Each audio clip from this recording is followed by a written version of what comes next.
More than 1,000 USAID employees sign letter backing Gaza ceasefire. Washington, D.C. Hundreds of staffers at the United States Agency for International Development, USAID, have signed a letter calling for an immediate ceasefire in Gaza, as a growing number of government employees voiced dissent against U.S. support for Israel's military offensive there.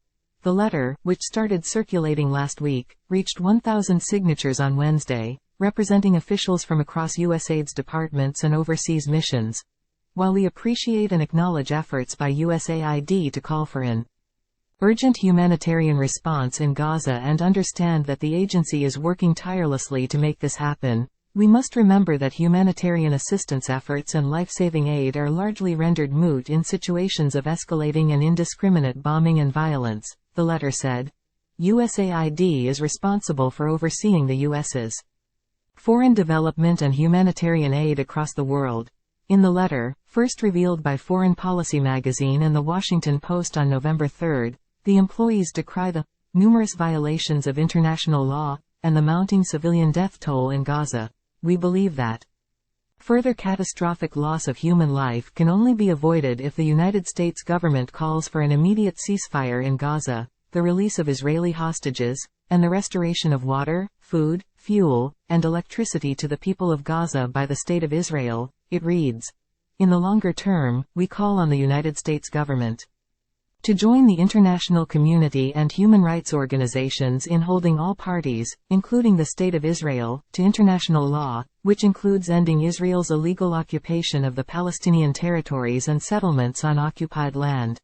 In a statement to Al Jazeera shared on condition of anonymity, one of the USAID staffers who authored the letter voiced particular dismay at Washington's decision to veto a UN Security Council resolution last month calling for a humanitarian pause to the fighting. The staff member also stressed that humanitarian aid to Gaza without stopping the war is not enough.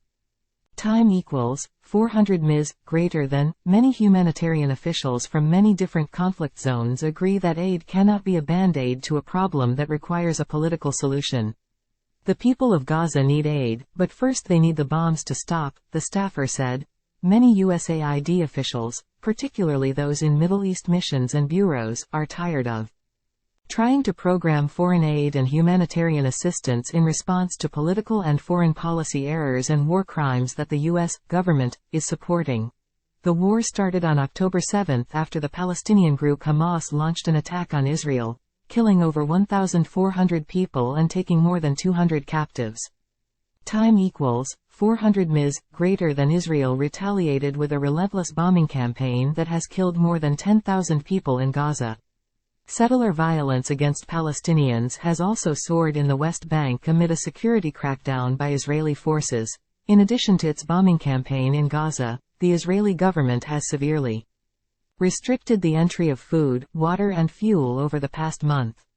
Defense Minister Yoav Gallant promised to impose a complete siege on the territory, saying that his country is fighting against human animals.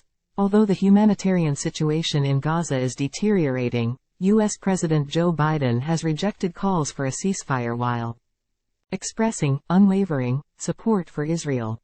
The White House has repeatedly said that it is not drawing any red lines that might limit the Israeli military operation.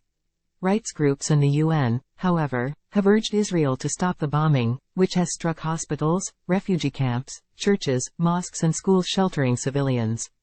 Last week, UN experts warned that the Palestinian people are at a grave risk of genocide, underscoring that Israel's allies bear responsibility and must act now to prevent its disastrous course of action.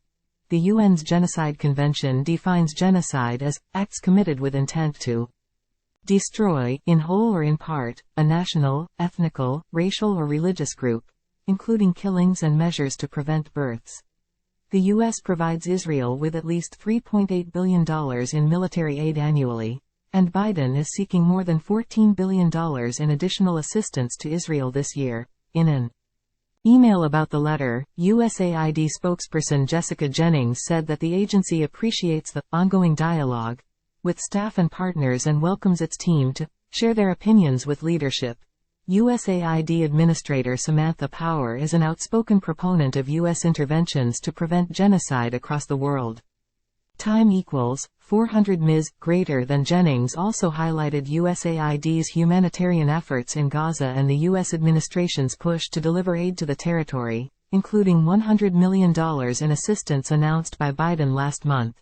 The United States continues to work with Israel, Egypt, the UN and other partners to facilitate rapid and sustained assistance flow into Gaza, Jennings said. Food, fuel, water, medicine, and other essential services must be restored.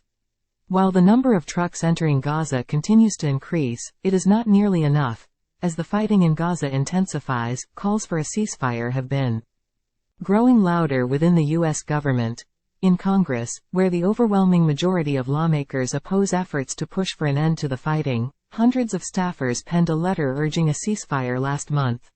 Millions of lives hang in the balance, including the 2.3 million civilians, half of whom are children, in Gaza, civilians in Israel, and Jews and Muslims around the world. The letter, first reported by Politico, warned, on Wednesday, dozens of staffers on Capitol Hill staged a walkout to renew that appeal. We demand our leaders speak up, call for a ceasefire, the release of all hostages and an immediate de-escalation now, one anonymous staffer, sporting a medical mask and sunglasses, said in front of the U.S. Capitol in a video shared on social media. We are gathered here today to mourn the loss of every single beautiful, innocent life.